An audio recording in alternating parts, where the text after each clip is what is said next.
Hi friends, नमस्कार। मैं दीपक चौधरी आपके सामने एक बहुत ही खूबसूरत कहानी के साथ। दोस्तों, एक बार की बात है कि एक सुमित नाम का लड़का है और उसका कहीं बाहर घूमने के लिए मन करता है। तो जब वो बाहर घूमने के लिए उसका मन करता है तो उसके पास पैसे नहीं होते। वो अपने दादाजी के पास जाता है और जा कर के कहता है, दादाजी मुझे 500 रुपये दे दो, मुझे कश्मीर जाना है घूमने के लिए। तो उसके दादाजी मना कर देते हैं कि तुम आए दिन पैसे मांगते रहते हो, मेरे पास पैसे नहीं हैं, तुम चाहे कश्मीर जाओ चाहे लंदन जाओ। तो सुमित नाराज़ होकर के वहाँ से जाना लग जाता है। तो उसके दादाजी उसके पीछे पीछे जाते हैं और कहते हैं, बता बेटा फिर कितना पैसा चाहिए। और सुमित क्या है कि इकलौता लड़का है, उसके दादाजी उसको नाराज़ नहीं करना चाहते। तो उसके दादाजी जब उससे पूछते हैं कितना पैसा चाहिए, तो सुमित कहता है मुझे 500 रुपये चाहिए। तो दादाजी उसके ला करके उसको 500 रुपये दे देते हैं और वो पैसे ले करके अब चला जाता है वहाँ से। अब जो पड़ोस की लड़की है सुनीता, उससे वो मोहब्बत करता है। तो उससे वायदा करता है कि रात को 12 बजे हम यहाँ से निकल जाएंगे और कश्मीर के लिए रवाना हो जाएंगे। तो सुनीता उसका इंतज़ार कर रही होती है। सुनीता के पिताजी सो चुके होते हैं, रात का 12 बजे का समय है और सुनीता उसका इंतज़ार कर रही है आने का। तो अब रात के ठीक 12 बजे कुंडी खटखटाई जाती है। तो सुनीता भाग करके दरवाज़ा खोलती है और वो सामने देखती है सुमित खड़ा है। अब सुमित को साथ में लेकर के सुमित और सुनीता दोनों जा कर के बग्गी में बैठ जाते हैं और वो वहाँ से चले जाते हैं। लेकिन उनको जाना तो कश्मीर होता है। अचानक जो सुमित है उसका प्लान बदली हो जाता है। वो कहता है कि नहीं, हम मुंबई जाएंगे। और वो मुंबई चले जाते हैं। वहाँ जा कर के कुछ दिन तो उनके ठीक ठाक बीतते हैं, लेकिन कुछ दिन के बाद जैसे ही समय बीतता है तो उनके पास पैसे ख़त्म हो जाते हैं।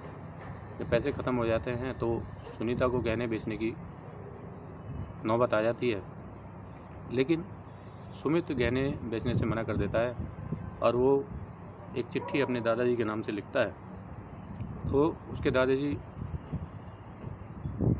जवाब में उसको पैसे भेज देते हैं और कहते हैं कि इस गांव में मत आना, क्योंकि तुम यहाँ पे आओगे तो यहाँ पे मामला बहुत गर्म है और जो सुनीता के पिताजी हैं वो इसी गम में ख़त्म हो चुके हैं और मेरी भी यहाँ कोई ज़्यादा इज्जत नहीं है।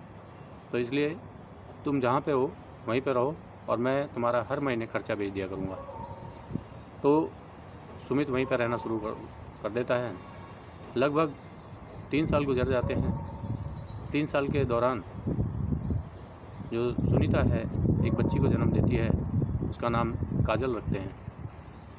तो अब लगभग उसके दादाजी की उम्र 70 साल के आसपास हो जाती है। तो 70 साल में उसके दादाजी ख़त्म हो जाते हैं, सुमित के दादाजी ख़त्म हो जाते हैं। अब सुमित को पता चलता है कि उसके दादाजी ख़त्म हो चुके हैं। अब उसके घर परिवार में और कोई नहीं होता।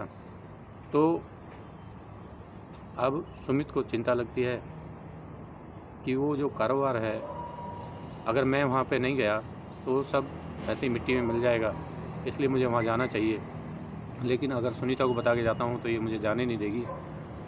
तो वो क्या करता है, एक षड्यंत्र रचता है और सुनीता को बोलता है कि मैं यहीं पास में घूमने जा रहा हूँ, शाम का समय है।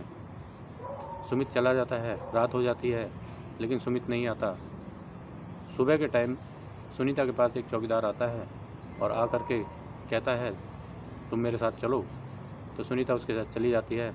तो थाने में जा कर के देखते हैं जो सुमित के कपड़े खून में रंगे हुए हैं और सुमित की सुनहरी वॉच वहाँ पे पड़ी हुई है, रखी हुई है, और जो सुमित साफा बांधता था वो भी वहीं पे रखा हुआ है। तो उससे क्लियर पता चल जाता है कि सुमित की मौत हो चुकी है और सुनीता काफ़ी रोती है और रो धो करके वो अपने घर आ जाती है।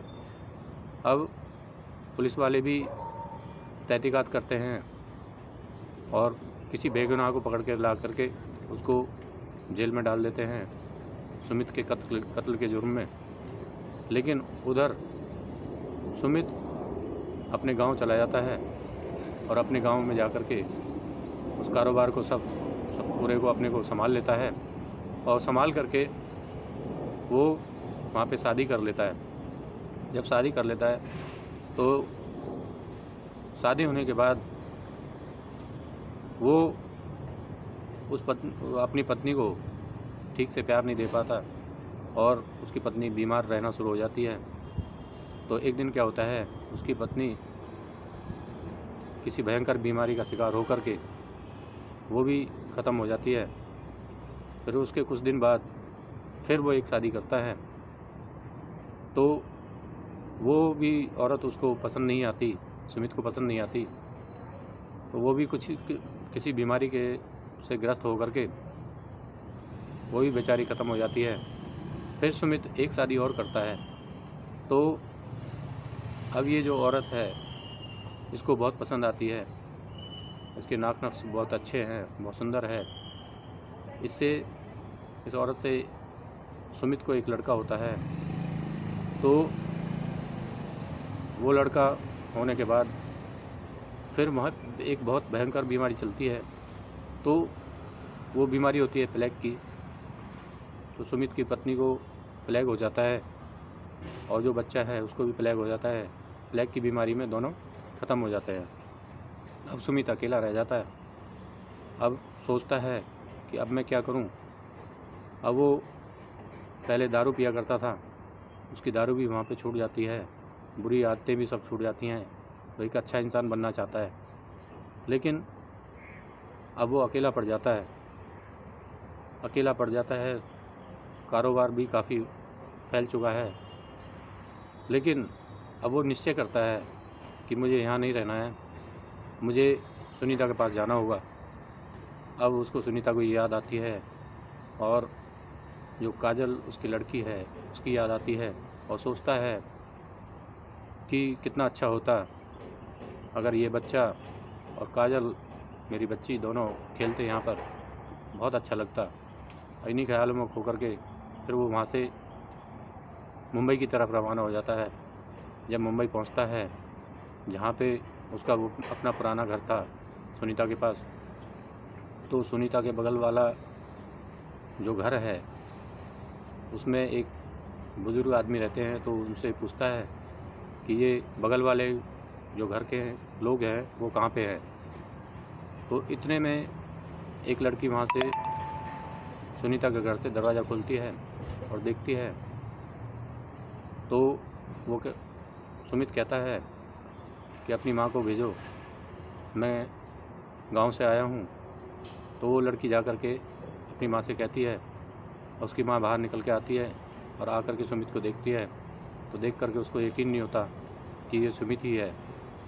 तो फिर दोनों गले मिल जाते हैं और हंसी खुशी रहने लग जाते हैं।